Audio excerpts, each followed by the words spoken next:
and welcome to the Yale Women's Debate Exhibition.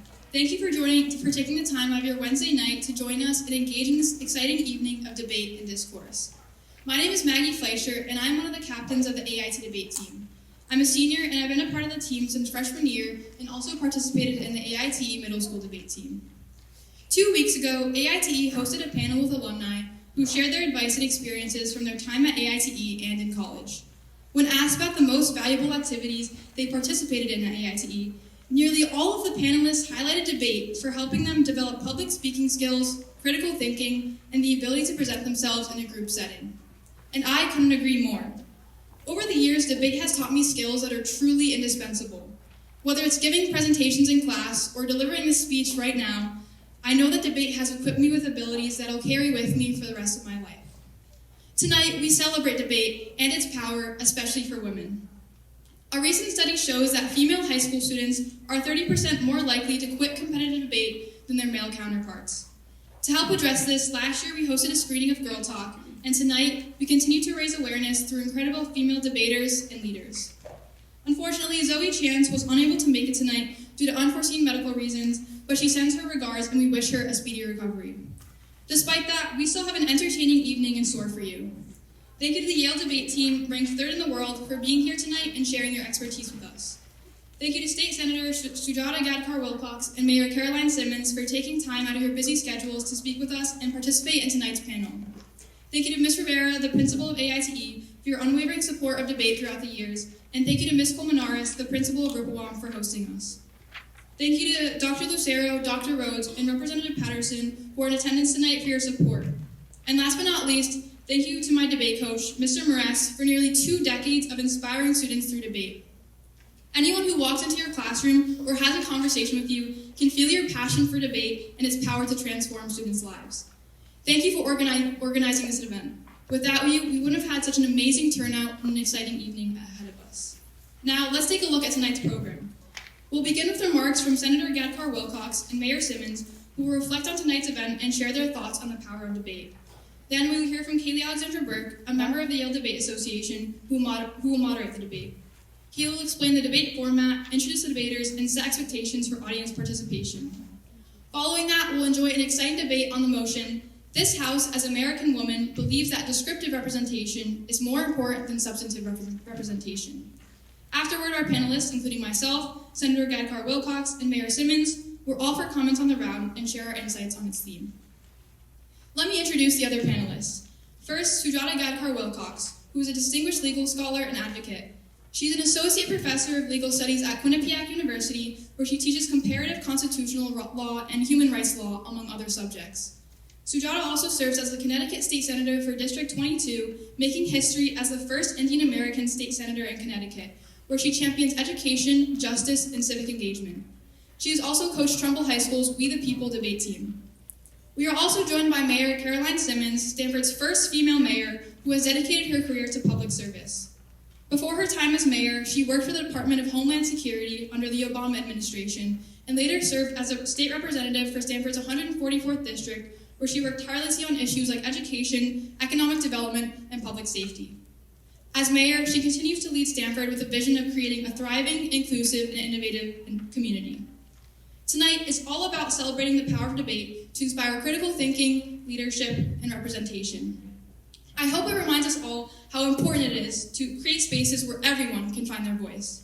Without further ado, please join me in welcoming Senator Gadkar-Wilcox to the stage.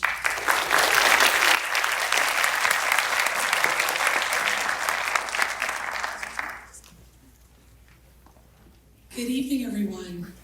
Apologies for being a few minutes late. I was serving on 3 committees at the same time today, and votes had to be in, so I'm figuring out how to balance all of that. But I'm very, very excited to be here.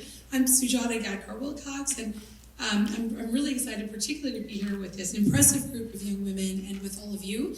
I should say, beyond being a senator, and then I'm a professor at Quinnipiac, and I teach constitutional law and human rights law.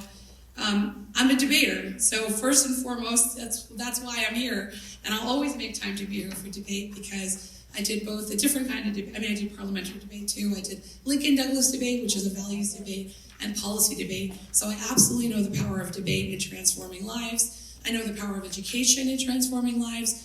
My father grew up poor in India and was able to come to the United States because he had access to an education, and that education was transformative for him and then for me growing up through New York City public schools. So, and then this November, I was elected as state senator for the 22nd district, which covers Trumbull, Bridgeport, and Monroe. But I am a friend of Stanford as well. I've been here, in fact, I visited school, met many of your wonderful students, interacted with Mayor Simmons many times before, and my good friend, your teacher, Joy Cologne. We always work together collaboratively on education and to support democracy. So I'm so honored to be here, and honored to be the first Indian American state senator in Connecticut and the first South Asian woman in the state Senate as well.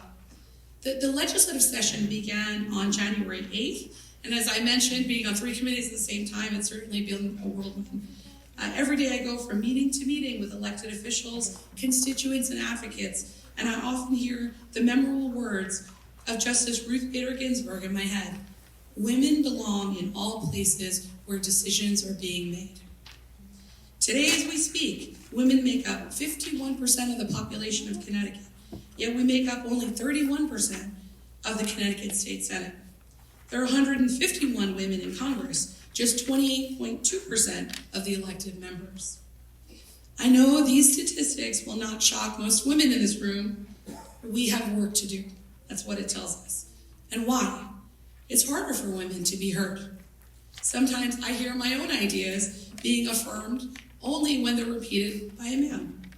It's harder for women to be paid fairly and equitably. In many cases, women provide the majority of the labor that keeps organizations running, but don't receive the compensation to match the effort. It's harder for women to be handpicked for opportunities and nominated for positions, even when they're more qualified than their male counterparts. As we women know, we must be prepared, but not be a know-it-all. We must be assertive, but not naggy. We have to show leadership potential, but not be bossy. We must toe that line and be better, faster, smarter than our male counterparts, but not too arrogant.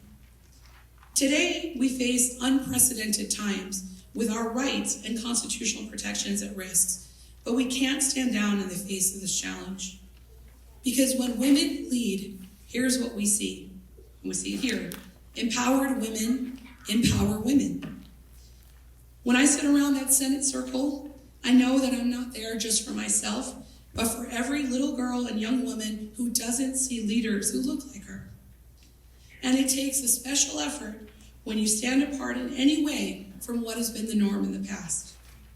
You know, for women of color, those running for office with a funny sounding name, a name people have trouble pronouncing, I know something about that.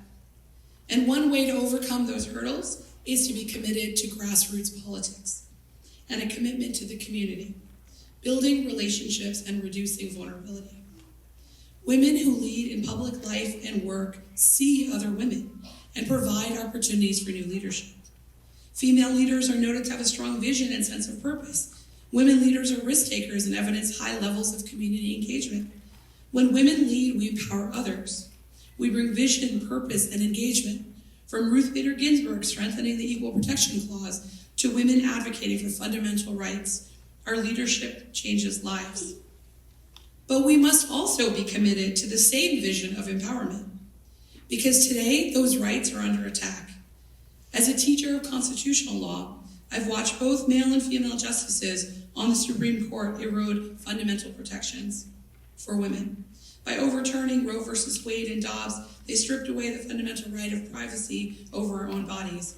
This decision jeopardizes not only reproductive rights, but also parental choices, marriage equality, access to contraception, and more, all under the right to privacy.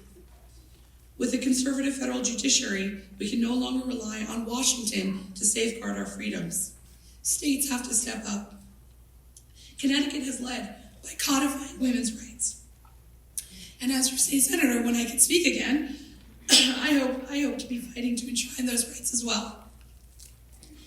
Today, we can ensure that privacy, equality, and dignity are not the ideals under threat, but guarantees we defend every day. Because when women lead, we rise. Today, as I look out on a sea of capable women with a world of opportunity ahead of them, I invite them and you all to join the fight. run for public office, join a board or commission, go to your city council meetings, and make your voice heard. Talk to your representatives and demand that they represent you. Because when women lead, they're better able to guarantee fundamental rights for all. And right now, we need all hands on deck. I applaud you all for taking the time to be here, to making your voice heard, and I look forward to hearing this debate and look forward to speaking to all of you. Thank you so much.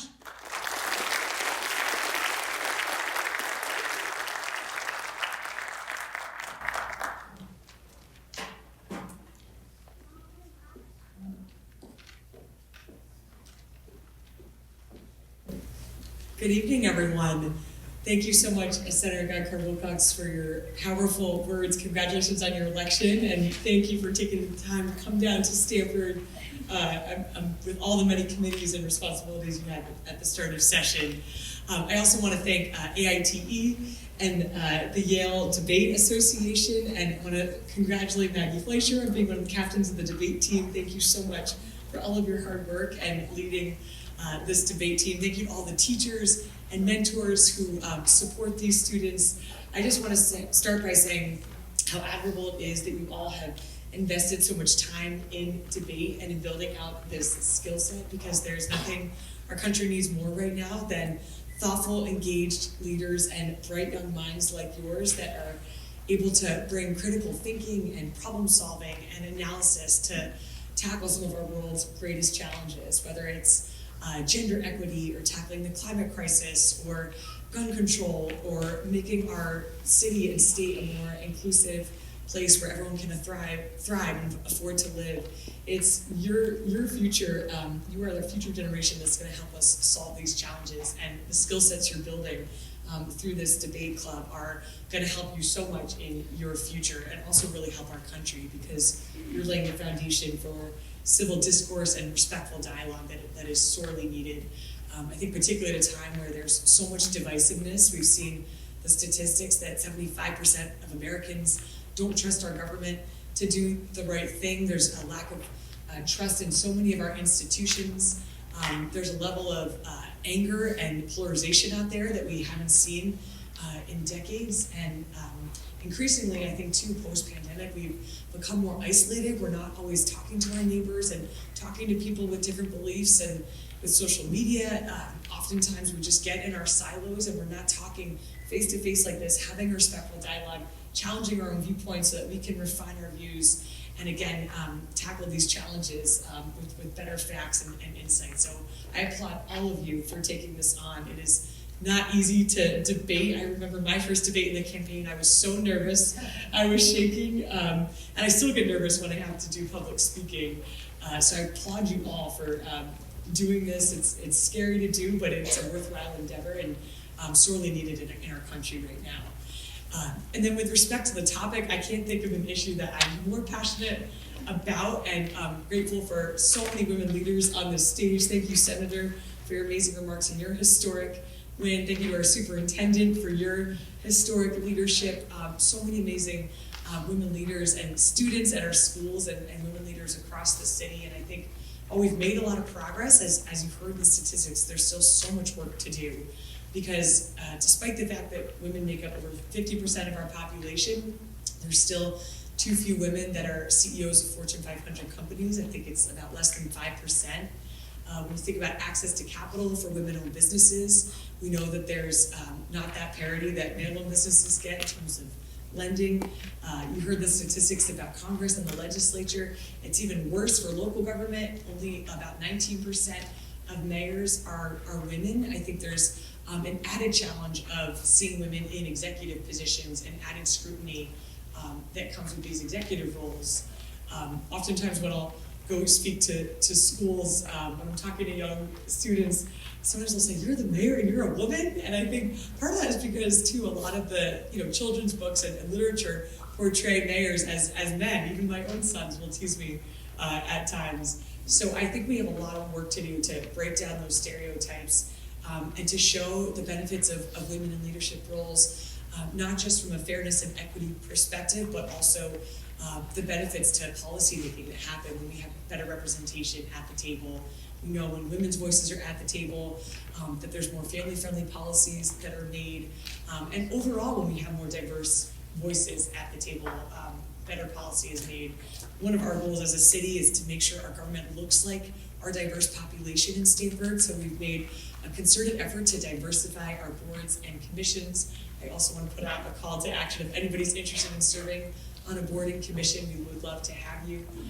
Get involved in campaigns, pay attention to debates, and if you're ever interested in putting your name on the ballot or running for office, please let us know. We would love to support you and get you involved in our government system.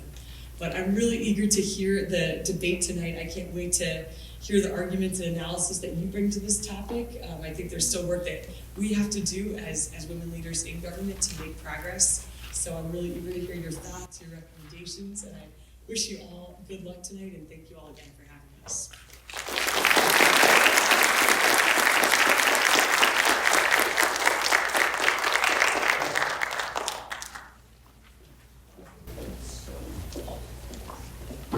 All right, everyone, are you ready to get started? Yeah. I'll hand up one round of applause to our lovely panel. Thank them real quick for walking our debate.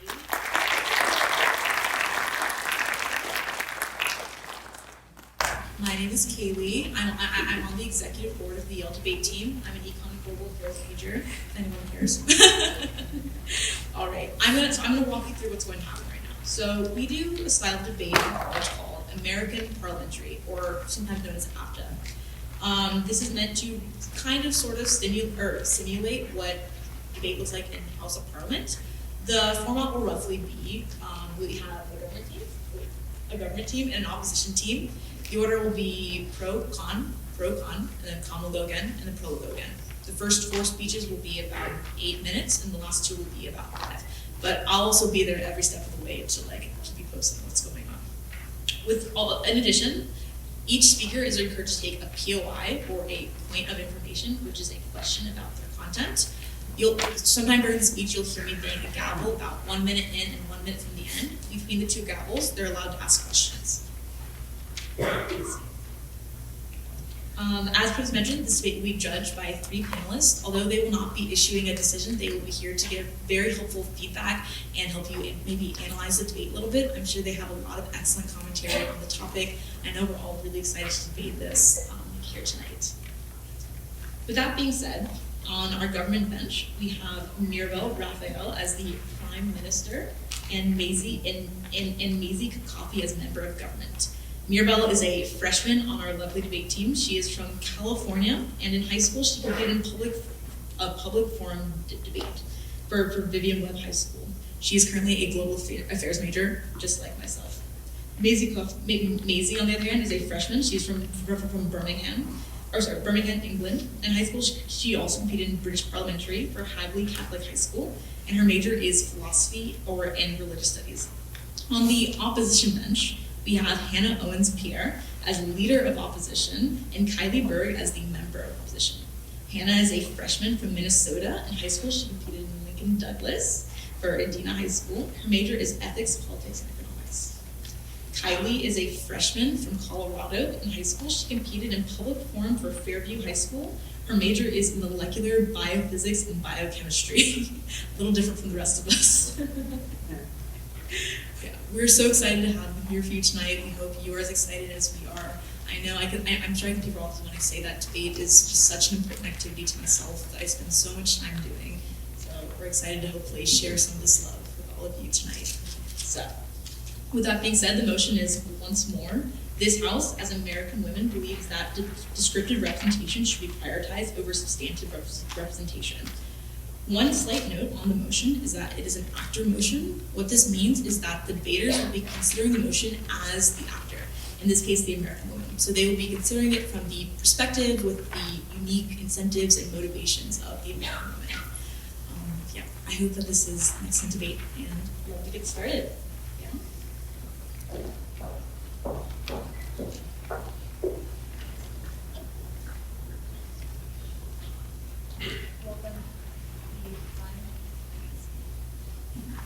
Welcome the Prime Minister to give a speech not to exceed 7 minutes, 30 seconds, please. You're here. Thank you so much, Kaylee.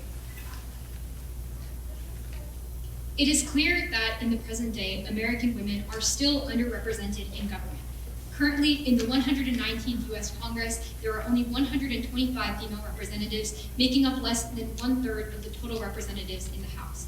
Considering our approximately 50% of the population being women, this is a clear situation of underrepresentation, which is why it is so important that this House, as American women, believe that descriptive representation should be prioritized over substantive representation.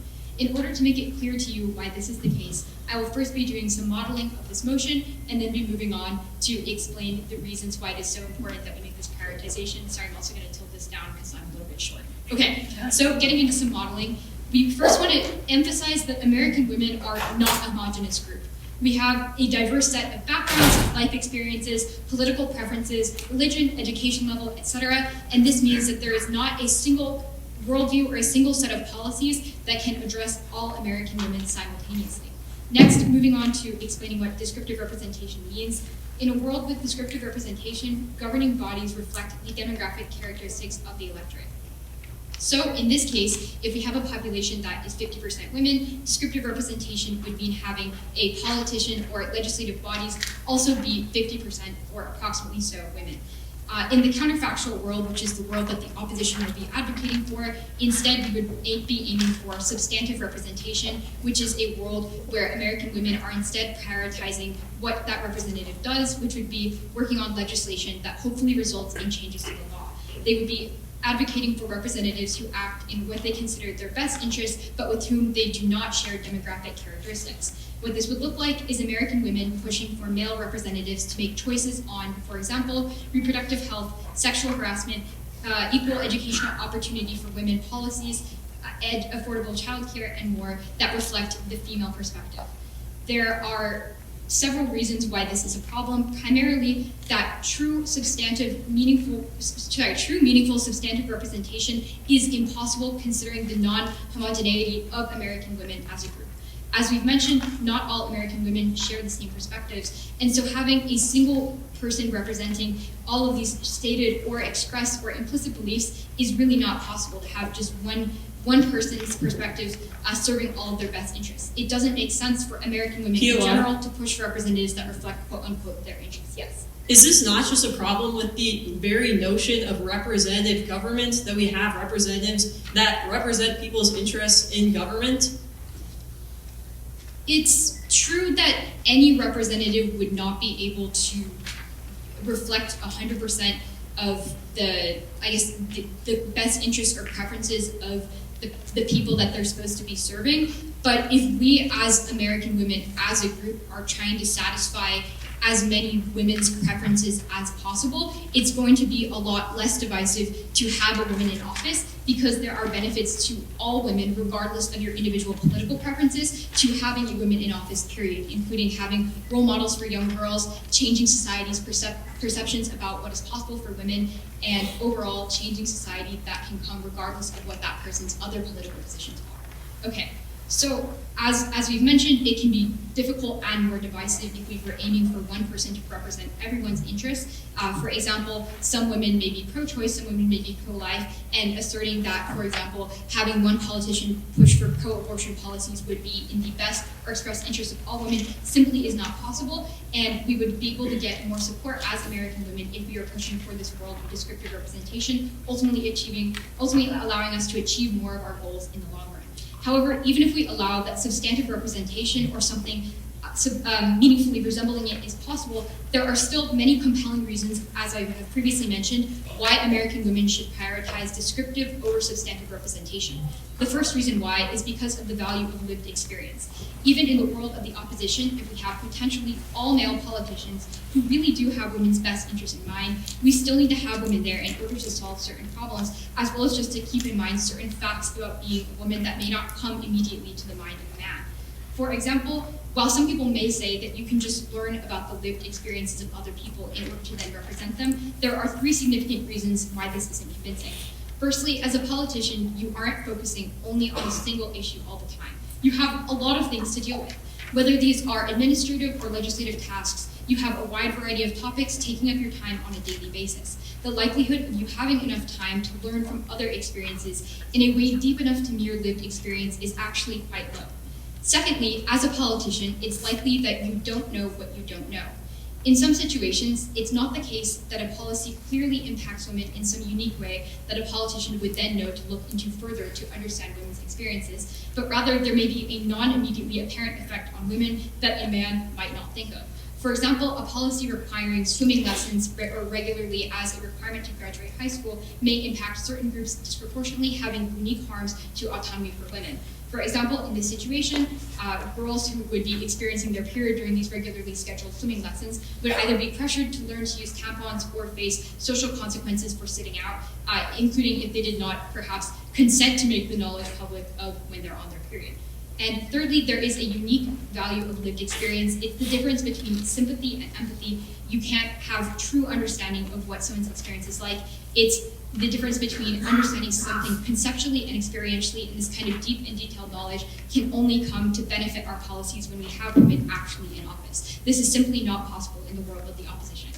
And next, another important reason why we should prioritize as American women having descriptive representation is because people, and especially young girls, need role models that they can look up to see what can be possible for themselves in the future. Having women in office can help counter public perceptions that women are not fit for positions of leadership. This will have widespread effects in society because when everyone sees women in office, social perceptions of what women are capable of will gradually change. This is a unique good for preventing sexism on our side of the house because the government world is far more likely to change male perceptions than the world of the opposition. The opposition world, American women will focus only on changing the minds of some men, particularly those in office, because the majority of men will not be regularly exposed to knowledge about what policies in female interests are being put forward, whereas having a female president or senator is something that is public and obvious that will shape perceptions strongly and consistently. Having women in office will also will also allow young girls to have role models that will allow them to see what is possible for them in the future and open up higher career aspirations that they otherwise might not have dreamed of. Comparatively, even with a male representative that serves your interests, you don't think that it is possible and necessary for yourself to be the person making the change for yourself and others. This is why it is so important that American women prioritize descriptive representation.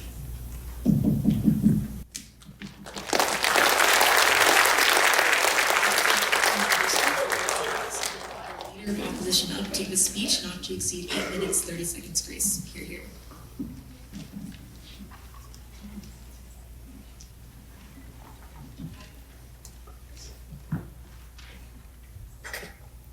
Thank you. Okay, I will begin now.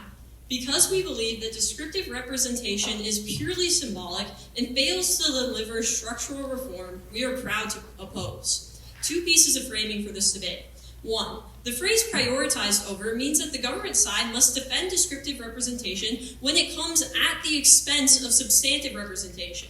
We have the equal and opposite burden to prove that when descriptive representation trades off with substantive representation, we should prioritize the latter. In many cases, the 2 forms of representation will come together. More women in office will also mean more prioritization of women's interests. But we believe that these cases can be regarded as an unqualified good. That's not the hard and important part of the debate that we're here to have. Second, the resolution sets American women as the actors. We believe the majority of American women's top priorities for their representatives are to protect their rights and materially improve their lives. Why? According to the Kaiser Family Foundation survey of women voters, 36% of women say the economy, especially inflation, is the most important consideration when voting. The next 13% prioritize women's rights, especially abortion. Women want representatives who will positively impact their lives. They want lower expenses like groceries and gas, robust programs like child tax credits, and fundamental rights like equal pay and reproductive freedom. That being so, our first argument is that substantive representation delivers significantly better policies. The foundational purpose of substantive representation is to have elected officials who share the ideologies, desires, and policy priorities of their constituents. Descriptive representation is concerned only with who a representative is, such as his or her race, ethnicity, gender, or sexual orientation. Substantive representation, by contrast, is concerned with what a representative does, such as crafting legislation, voting on bills, and securing funding. In practice, this guarantees that substantive representatives will be dedicated to improving the lives of women they represent. The ideal substantive representative will write and sponsor policies that lower inflation, close the pay gap, and reduce the cost of childcare. They will procure funding for programs that support women by providing support for domestic violence victims, affordable childcare, and family leave.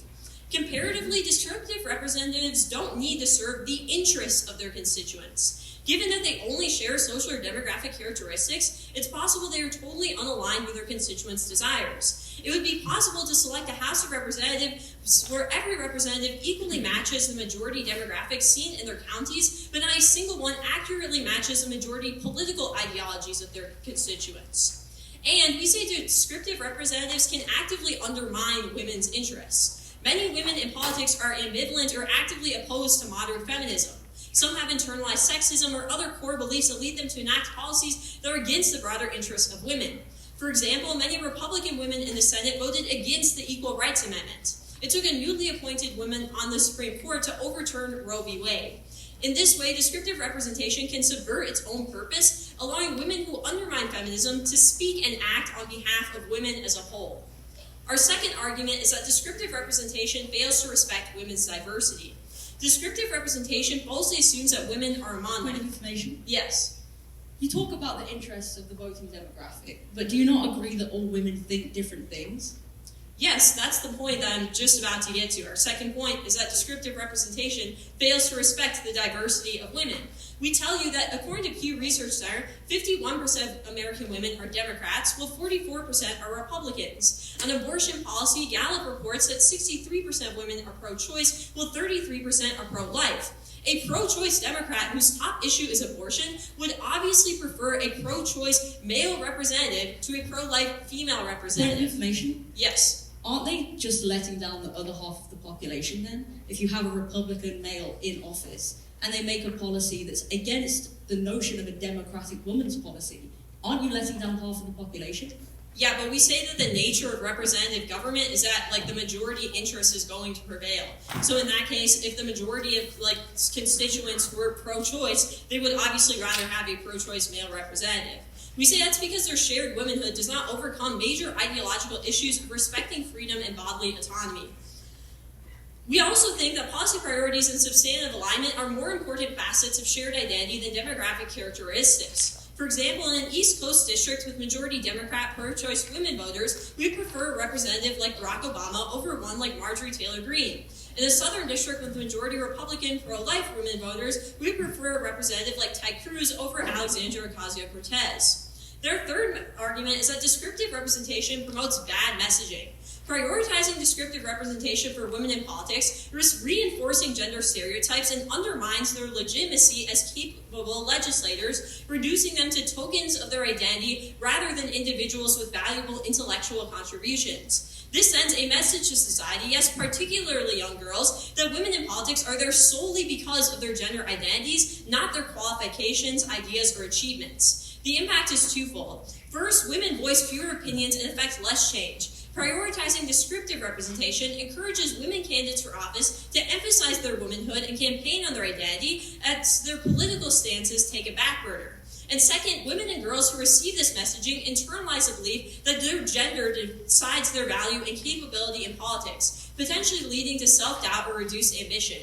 They might feel their achievements are overshadowed by societal views that prioritize their identity over their abilities, and this erodes confidence, reinforces gender barriers, and discourages women from pursuing leadership or seeing themselves as equal contenders in politics. Let's move on to the government side of the case. They start by saying women are underrepresented. We agree, but we say, importantly, women's issues are underrepresented. That's why substantive representation is important. It prioritizes the issues that are at stake that affect women. Then they tell us that women are not homogenous. We tell you in our second argument, descriptive representation treats them as homogenous. It says if you're a woman, you should always choose a female representative over a male representative, regardless of your policy priorities.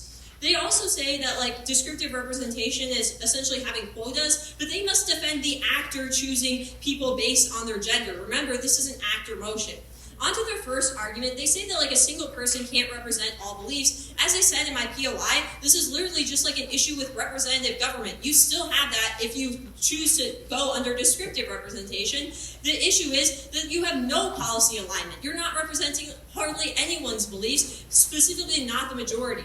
Then in their second argument about lived experiences, we say first that sharing the outward signs of having lived through the same experience does not automatically cause descriptive representatives to advocate for the interests of their social group. As we said, not all female politicians seek to promote women's interests. We also tell you that people can have different responses to the same shared lived experiences because of how complex and diverse identity is.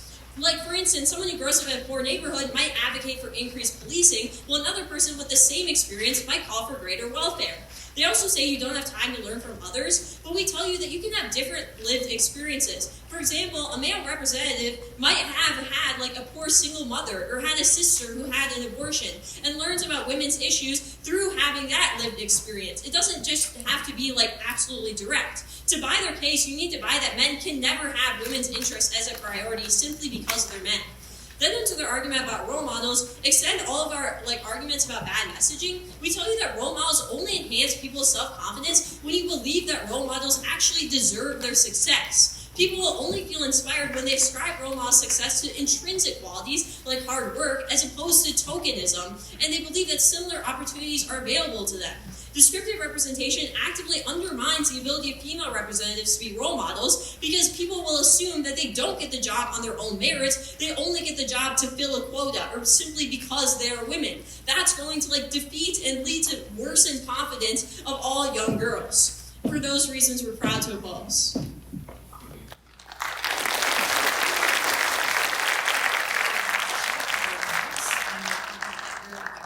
To give a speech not to exceed 8 minutes, 30 seconds, please.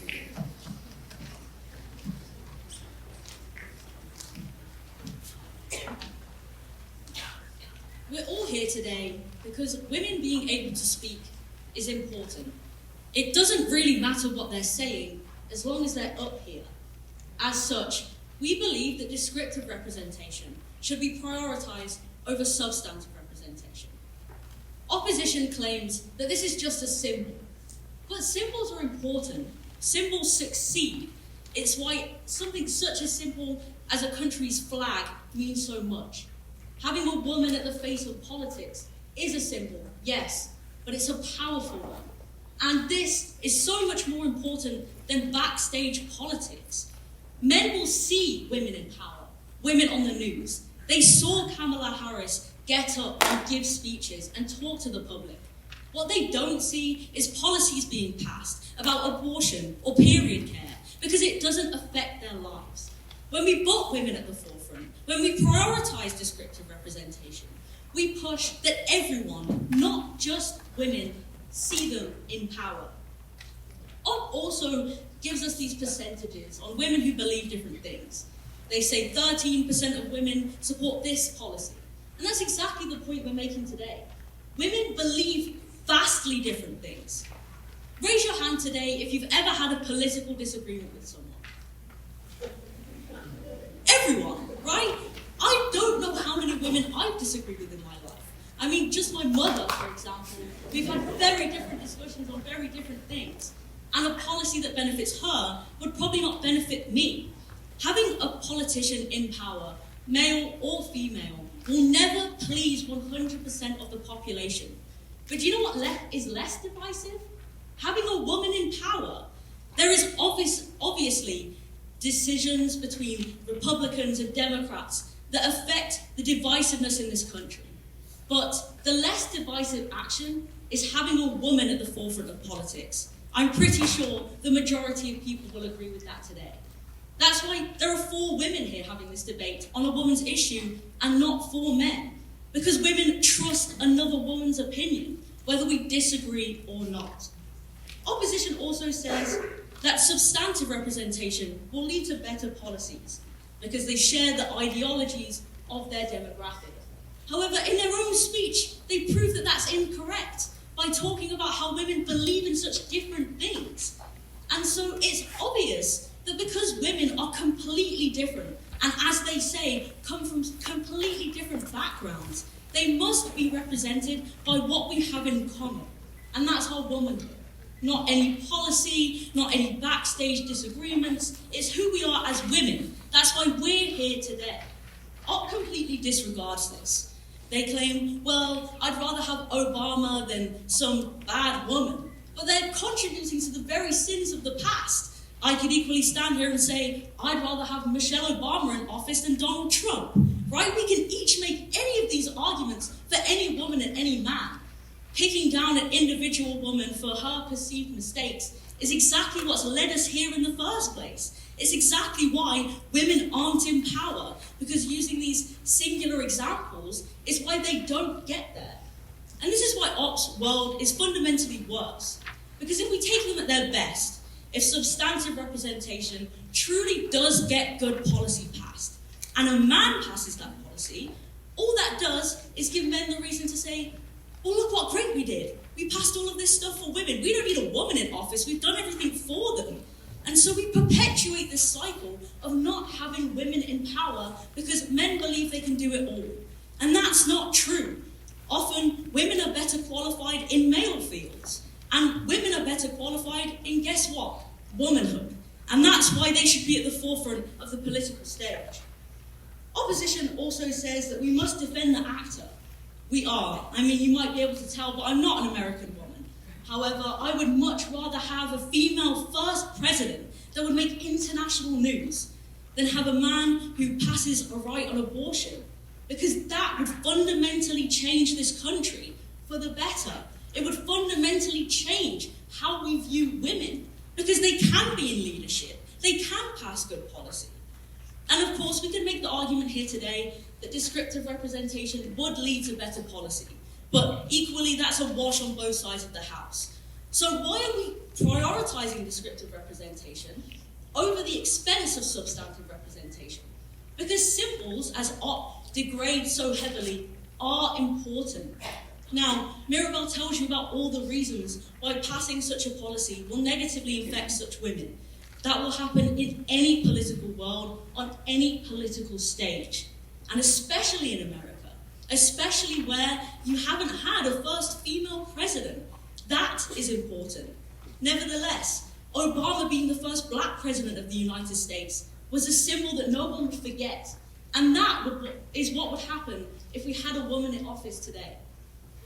AITE also tells us that people care for different things.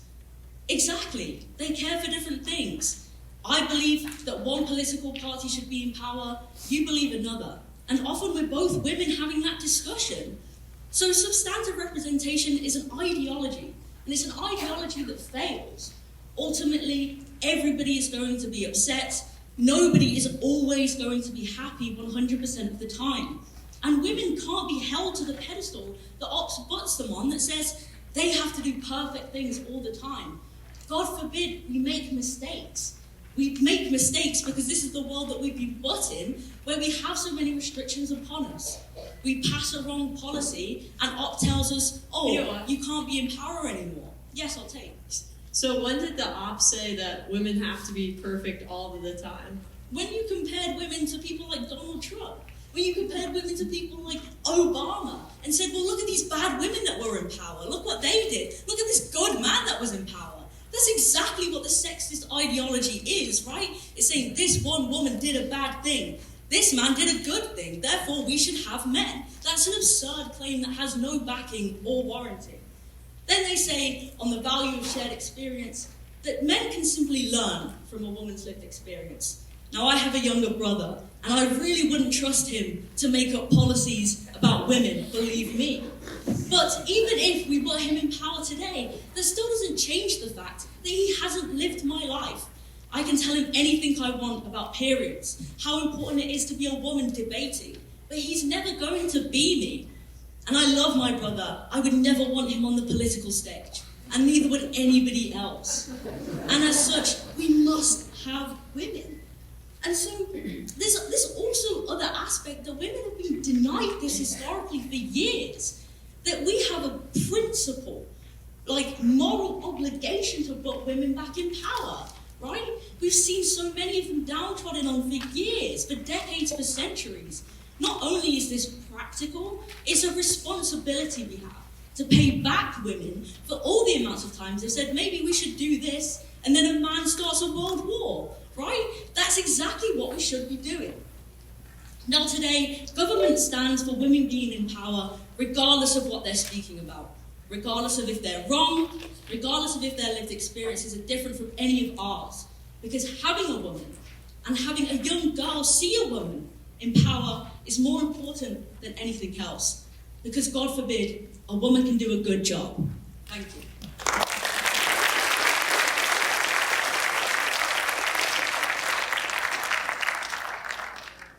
welcome the member of opposition up to give a speech not to exceed 8 minutes, 30 seconds grace. Hear, hear.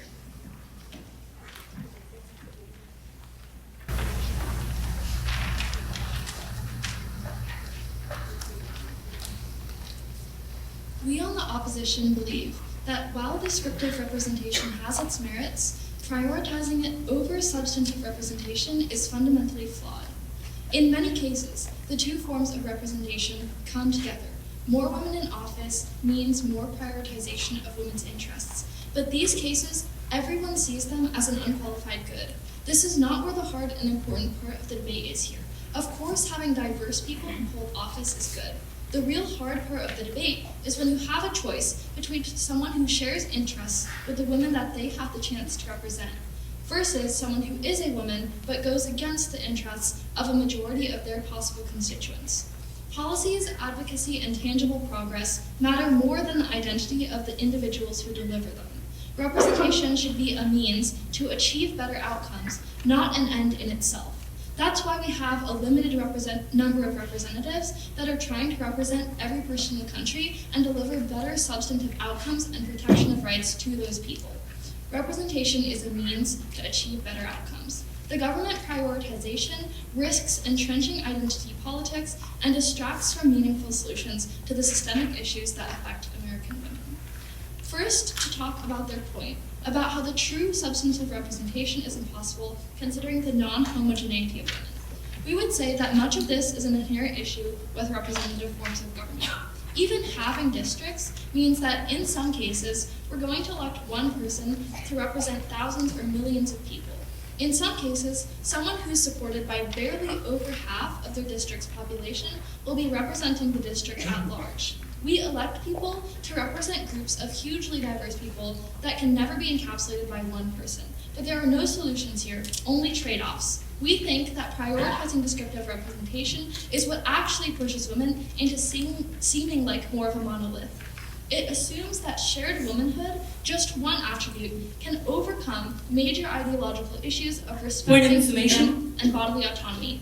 1 second. We would consider a woman to be descriptively represented, even if her representative ideologies, desires, and policy priorities are not shared. You said we shouldn't focus on our womanhood, but isn't it the only thing we have in common? So shouldn't we be celebrating that instead of everything that makes us different? I mean, yes, womanhood is something that every woman has in common, but we don't think that just sharing the aspect of womanhood can overcome other major ideological differences. The things that most impact American women's life don't necessarily all stem from their womanhood. People have to attend to their daily living, to how the economy is affecting them, to what the labor force looks like, to how their family is, and this can't all be overcome just by sharing like one aspect of your demographics with someone who's proposed to be your representative. Let's move to their second point about shared lived experiences. The fact of being a substantive representation for women means that you share a point of view with them on a particular subject. For women representatives, this worldview might be informed by their own lived experiences. But for people who aren't women, this worldview can be informed by proximity, by education, or by listening to the voices of constituents. It might not be Maisie's brother because he might not share Maisie's ideologies, policy priorities, or beliefs on any aspect of the world. But it might be someone who actually does that. That's what we would consider someone who is substantively representative to have. Maisie tells us also that she thinks it would be better to have a woman as president of the United States than a man who is supporting women's rights or codifies the right to abortion or something like that. But I don't think that this intuition actually holds up under pressure. Of course, we all agree it is an issue of the most pressing importance to have a woman president in this country. People have been more critical towards women like Hillary Clinton and Kamala Harris than they would be to a man in the same shoes. However, we believe that putting a woman in power who has the anti-women's rights stances that we most despise in some of the male representatives that have been elected over the century is still a step backward. I'm probably not going to take it. This is like saying that having someone like Clarence Thomas on the Supreme Court is a huge step forward for African American rights in this country just because he is an African American person, when really he's passed a variety of decisions that have gone against those rights and are not substantively representing the African American population. Like, this is not always a step forward. And putting a woman in power who would want to pass a national abortion ban or reduce the amount of childcare that we have, or do anything else that goes against the rights or the daily living needs of women in this country would still be a step backwards. Finally, moving to the third point about providing role models. I have a couple of responses here. To start, by focusing on the mere presence of women, we risk reducing their accomplishments to their gender. This reinforces the idea that women's value in politics is tied to their identity, and rather than their ideas, achievements, and leadership abilities. Women should be celebrated for their substantive contributions, not their demographic characteristics. And women who campaign for office should be able to prioritize substantive perspectives and ideologies in their campaigning, not their gender or identity politics. Second, role models are most inspiring when they achieve tangible success and implement policies that improve people's lives.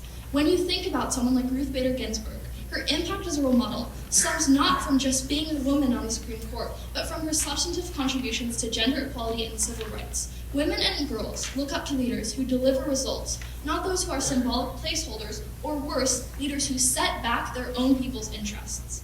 Third, women's underrepresentation in politics is not solely due to a lack of role models. It's due to structural barriers such as unequal access to campaign financing, entrenched gender biases in political parties, and disproportionate caregiving responsibilities. Simply electing more women will not dismantle these systemic issues unless those women actively work to address them through substantive policy changes. Having a representative who dedicates their career to improving equity in education and politics is far more important than having a representative who is a woman but doesn't necessarily care about those issues and can't work towards dismantling the systemic issues that prevent women from being adequately represented in politics.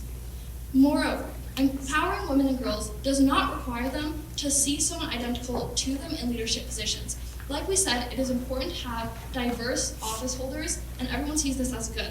However, a young woman's self-esteem is also likely to be bolstered by witnessing leaders, regardless of their gender, championing their interests, advocating for policies that uplift her community, and addressing systemic inequalities. Prioritizing substantive representation ensures these outcomes.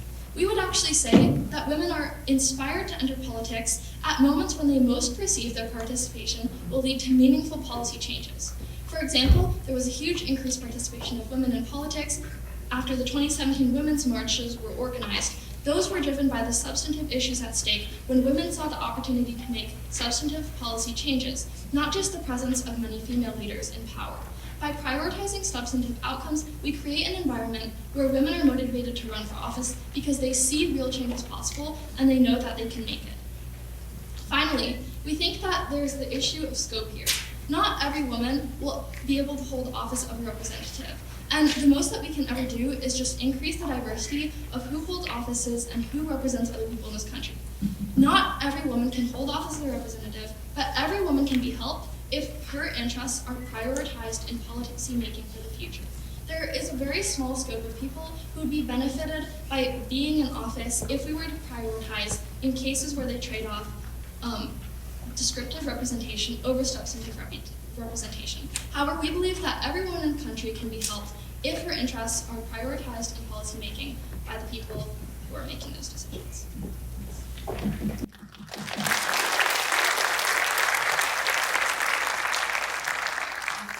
Member of opposition for their remarks, and I welcome the leader of opposition up to give one final speech of 4 minutes, 30 seconds grace.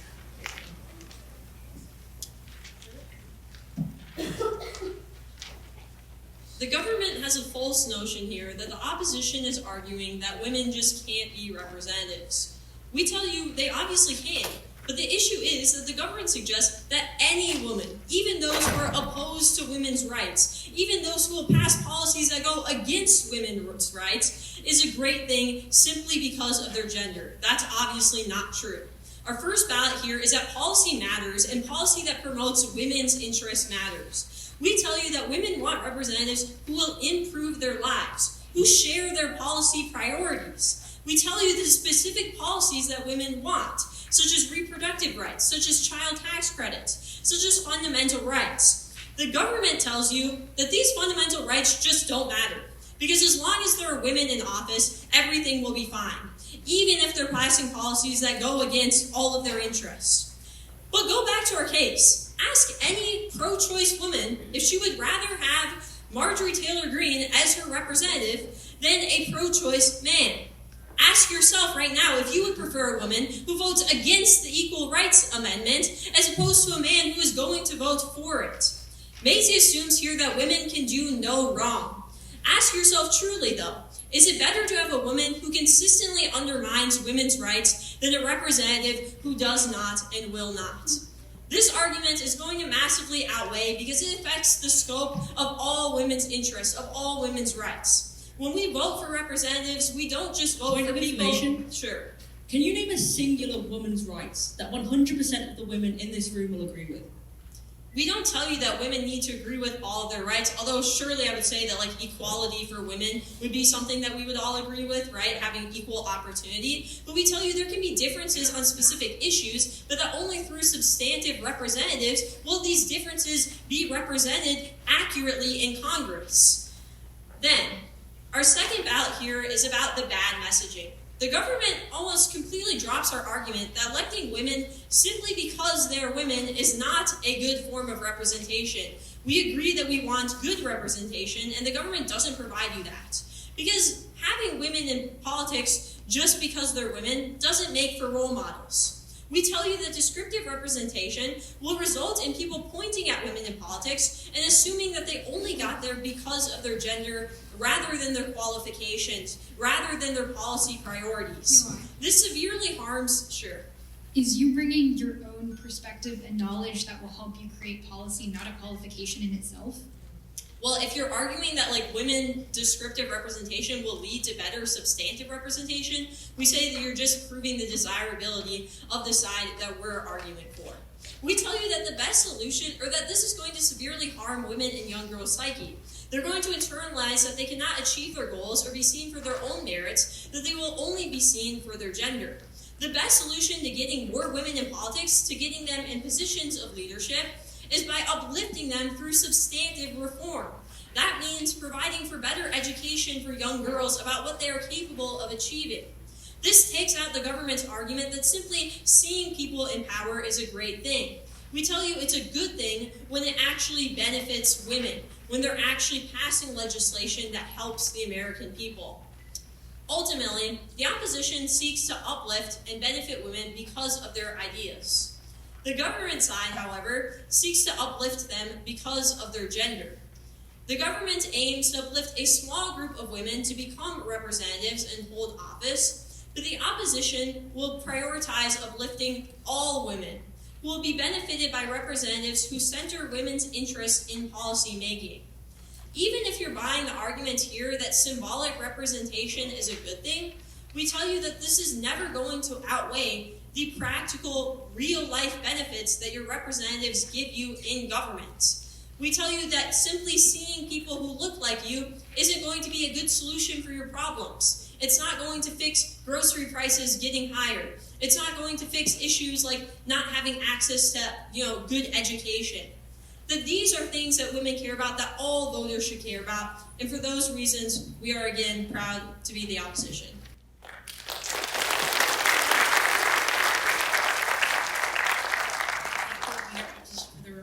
And I welcome the Prime Minister up to give one final speech, not to exceed 5 minutes, 30 seconds grace. Hear, hear.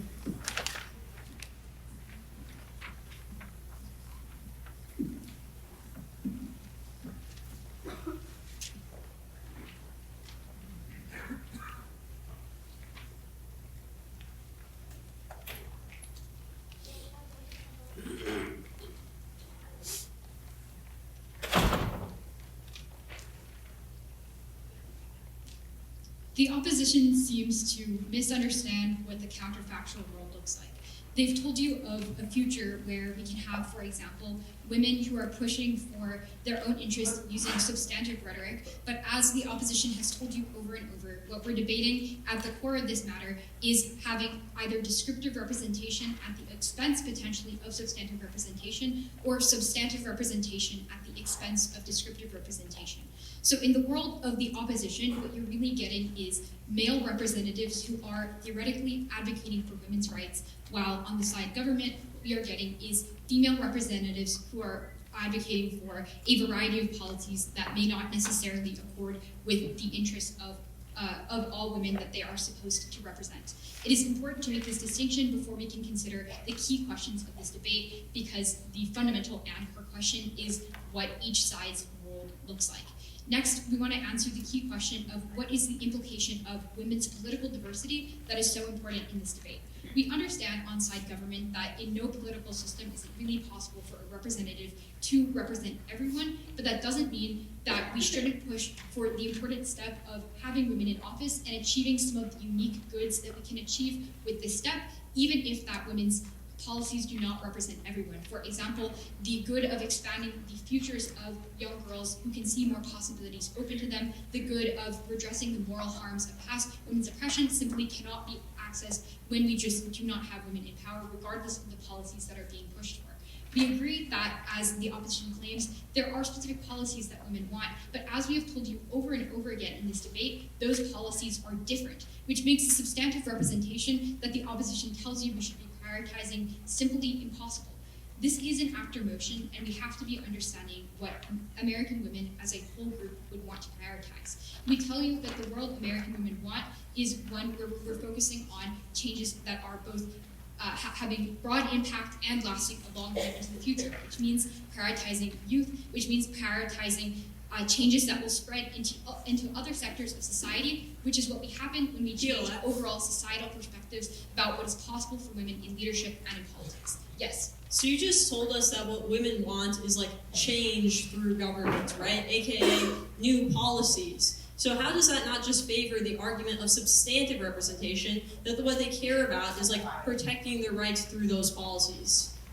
As I think we've told you over and over, insofar as women do want specific policy changes, which is true, those policy changes are different, and so American women as a whole are unlikely to be pushing for, or unlikely to want to push for a single representative or set of policies that represent their interests. However, insofar as we understand American women to want changes in society and redress for past harms done to them overall, we believe that this happens through overall societal changes and possibilities for themselves that happen when we change societal perspectives through seeing women in leadership, and that happen when we provide the role models that we need for young girls to succeed in the future. A second key question in this debate is what is the impact and the importance of symbols. The opposition tells you that having women in office is simply a form of tokenism that does not actually result in women feeling like they deserve to be in office. But firstly, we tell you that there are substantial reasons why being a woman in office is in fact a qualification in itself, and that you understand that as a woman you bring an important benefit both to policymaking and to other people who simply see you in office. You understand the impact that you're having on society just by being a woman in office, as we've heard from the leaders who are here with us tonight, and we know that that is an important reason why this will not have negative impacts for women. Secondly, as both sides have told you, both with what the opposition brought up, the example of the Women's March, which brought widespread symbols that became predominant throughout American media, and through the examples that Maisie has brought up, that symbols are important and impactful in national discourse. We understand that all of this is very important. And we see that overall, the most important impacts in this debate are the ones that will be widespread, last into the future, and overall help us dismantle structures of sexism and create women leaders for the future. This is the world that the government gives you, which is why it is so important that we prioritize descriptive representation. Thank you.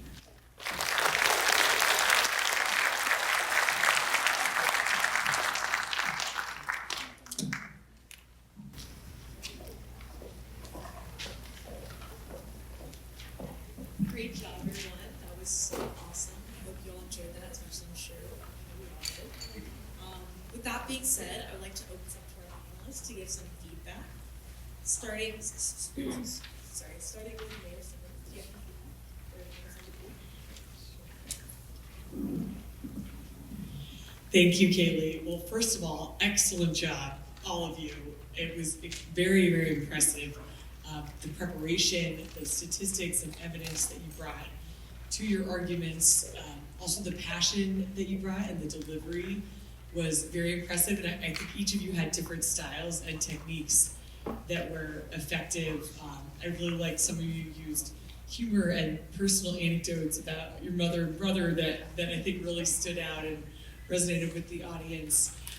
I think the passion of delivery and the conviction that you all had was very impressive.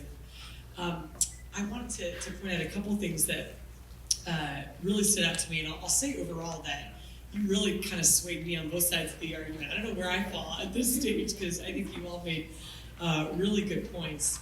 But I really like the national examples you gave around Obama and Marjorie Taylor Greene. The Ted Cruz versus AOC example I thought was a great one. I thought the statistics were excellent.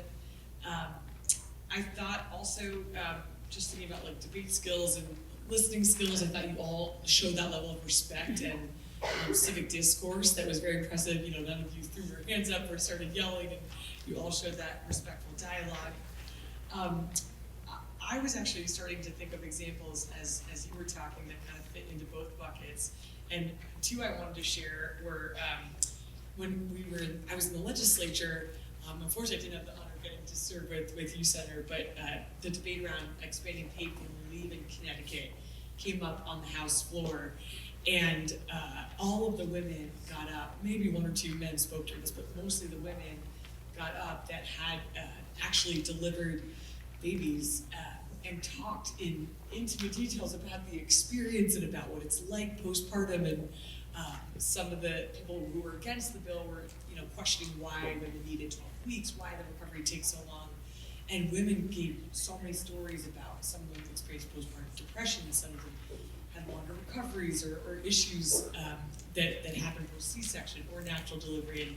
And I think that was a moment that really fit into the descriptive representation narrative, because it really showed that women brought that lived experience that wouldn't have otherwise been able to be shared. And then, another example on the descriptive representation narrative, I thought you all made a lot of good points there, because we also had a bipartisan women's caucus in the Capitol that I think probably still exists with women in the House and the Senate, but on different sides of the aisle. And oftentimes we couldn't really come to a consensus on a set of bills or legislation each session because even though we were all women, there were very different viewpoints. So that example kind of resonated with me. And by the same token, there's a reproductive caucus up in Hartford that, for example, Representative Matt Blumenthal from Stanford, who's a man, is the co-chair of and does a great job of representing that issue. So I think those examples kind of resonated for me as I was hearing you all talk. And then I also was just fascinated by the national lens that you brought to this discussion. And I think just thinking about the past election results, I think the point that was made that women are not a homogenous group, just like any group is not homogenous. We have different interests, different viewpoints. We don't just care about women's issues, I thought was a really good point. And I think we saw that in the election in the states where abortion was on the ballot as a referendum. It passed in, for example, red states that then also voted for Trump. And so I thought that was really interesting, where women may have prioritized voting for the economy or inflation in their vote for Trump, but then by the same token also voted with their pro-choice views. But then in contrast to that, as you so well pointed out, not every woman is pro-choice, and there's many different issues that women care about. So I thought you brought to light a lot of important issues for us to think about, and I'm sort of coming away with we need a balance of both. Of course, we need more women elected, but we also want to have elected officials that bring the substance that we, each individually have to decide what we care about and what that substance means for each of us as individual voters. But overall, excellent job. Very persuasive arguments, great skills that you demonstrated. And I guess my one piece of advice or feedback was I really felt like the anecdotes resonated the most with me, and I think the personal stories were very powerful and effective.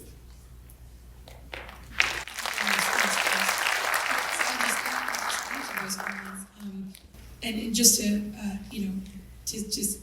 say, to echo really how wonderful you all were, amazing. And this is again just an example of why debate is so powerful, and excellent in terms of the logical structure of your arguments, the presentation of your arguments. I also those anecdotes and the specific examples I think always resonate, which is fantastic. So I think you did a really excellent job. So let me go into because I'm also a debate coach sometimes, so I'll go into some of the substantive things. I mean, I love this is debate, right?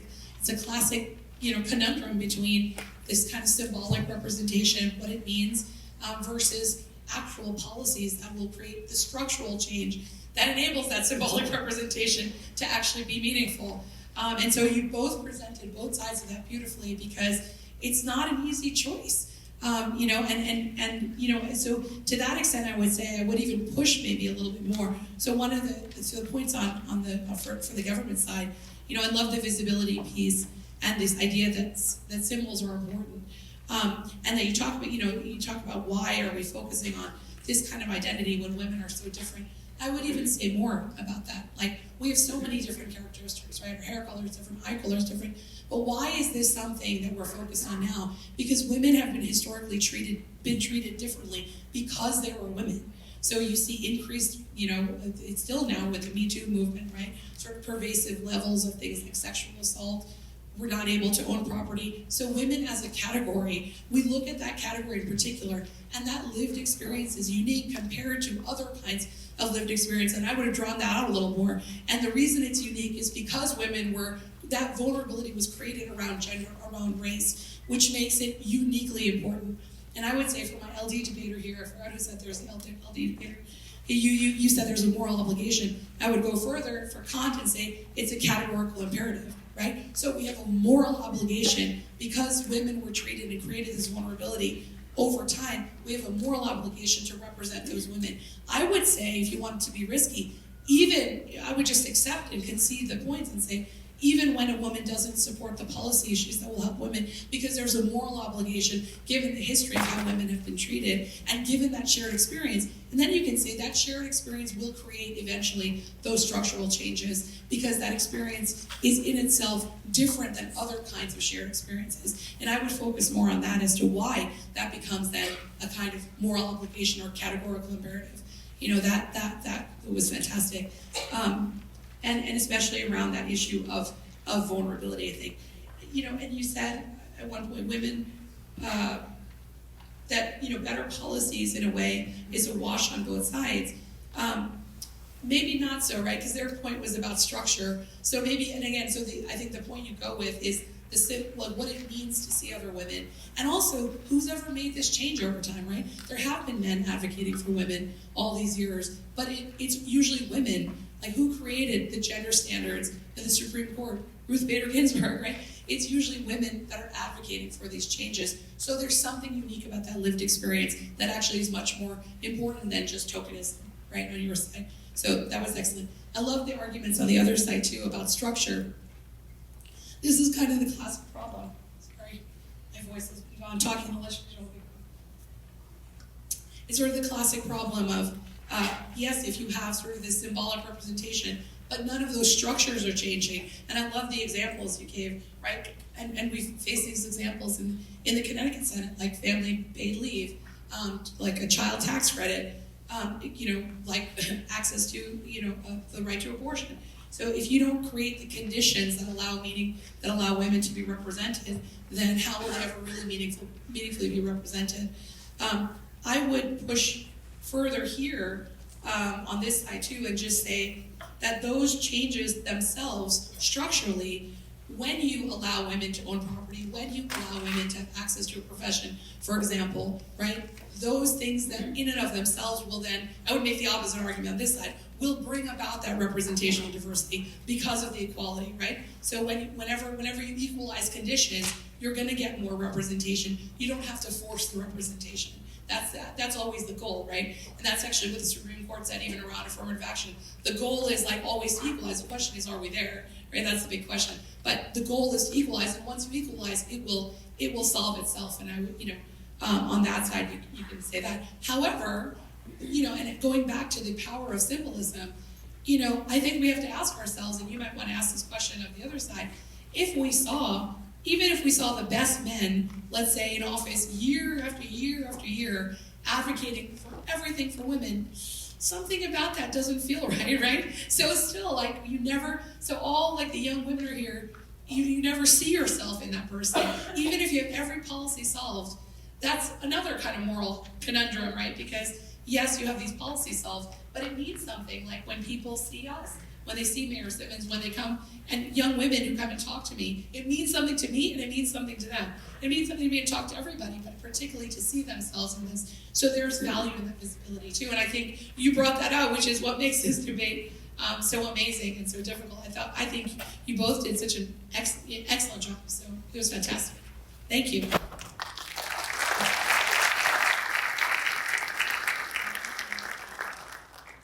Probably don't have as much to add as them, not as much experience, but I will say, really great debate. I'm the youngest one on the stage, but I can say that these debates, no offense to anyone on the AITE debate who's here, but they're definitely better than any of the practices or the practice rounds I judged during debates. Really great job. And I'll take away some tips and tricks that I can use, even though I have only a few months left of debating in high school, but I'll definitely be taking, again, I really like anecdotes. That's something I try to do when I do debate. But you guys are all very, very clear speakers. I really liked your just points getting across and how you really didn't really leave any point unheard, unchecked out. And I liked how you kind of were like, we both are disagreeing or agree on the same thing, so that's a wash, and we really need to get down to what this debate is really about. And so on that point, there was a few things that I wanted to say. I really liked the point, I think it came up in a POI, but like if I look around this room right now and I see tons of women out there, but I see women of different ages, different races, different ethnicities, different backgrounds. And the one thing that we all share in this, all these women that we share in this room, is being a woman.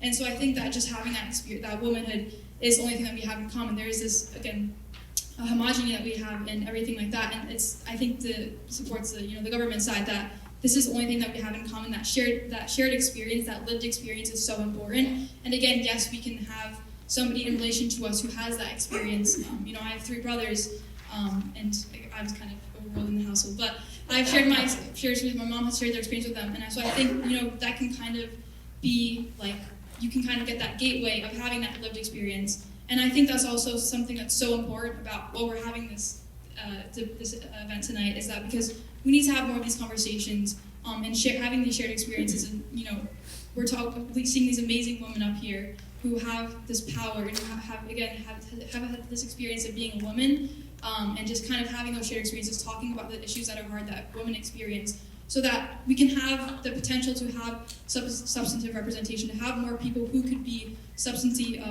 or have substantive representation and represent women and their ideas, because they know that experience that we have. So I just think that was a really good point. We need to have, it's so great that we're having this event tonight. And I also did really like the point about it could be marked as tokenization of just having a woman be an elected official just because she's a woman. But again, I do think that does say something. Like, I remember when I used to poll stand for Mayor Simmons here, back when she was a state representative. I was in elementary school, and it inspired me seeing a woman in power and seeing that it was something that I could do in the future.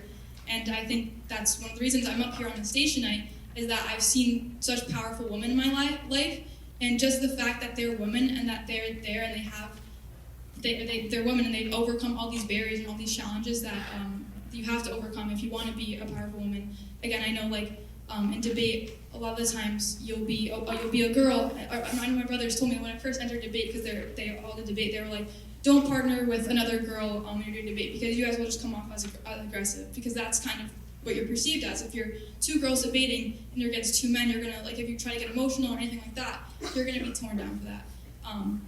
So again, I think it is just again, it's so great to see such an amazing woman up on the stage tonight and talking about something as important as this. I don't really have much else to say, but great job, and yeah.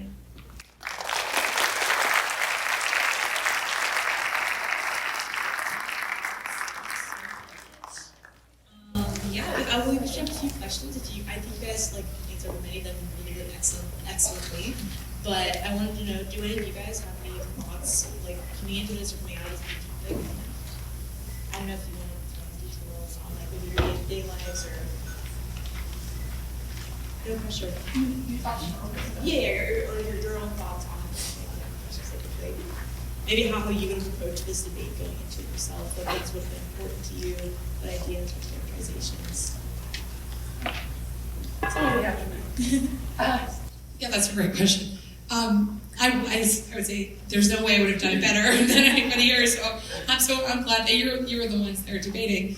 But as you're debating, and as I was thinking about this, preparing to come here, it's a dilemma, because it's true that we share these experiences. You don't want that reduced to tokenism, but there's something beyond that, and I feel that, right? There's a sense of like maybe you build empathy through a kind of lived experience that other people, that resonates with other people.